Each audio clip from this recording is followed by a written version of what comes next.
And then the people I outwardly rejected, I might not come back to him for 2 years, and all of a sudden I heard it differently, and I'm like, "Oh, I get it now." Like, but initially my mind just wanted to reject what they were saying whole, because like I couldn't accept it at that time. And that's why I told you guys on the last meeting, this is just the beginning for you guys. It's kind of like the curtain's been lifted and you're seeing a different, slightly different reality than what you've seen before, but there's various curtains along the path that just keep getting lifted.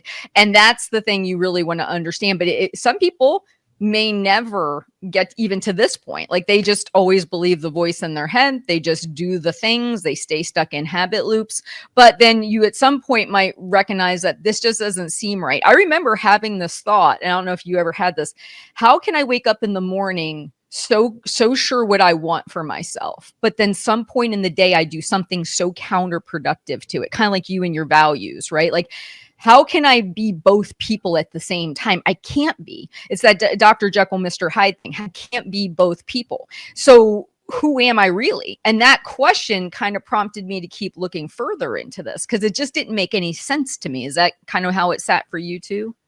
Yeah, and the question of who am I really? It's like,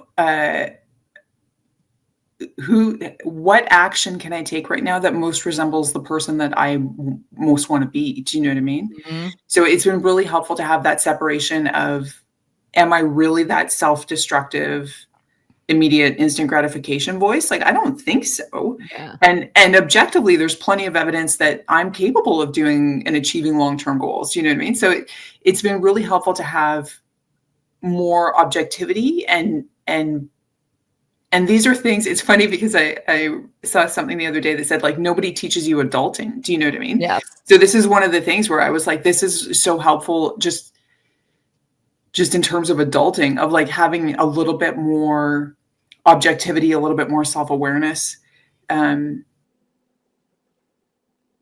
Yeah, I would say, for me, it's made a huge difference and just positioned me well, I think, to continue with this.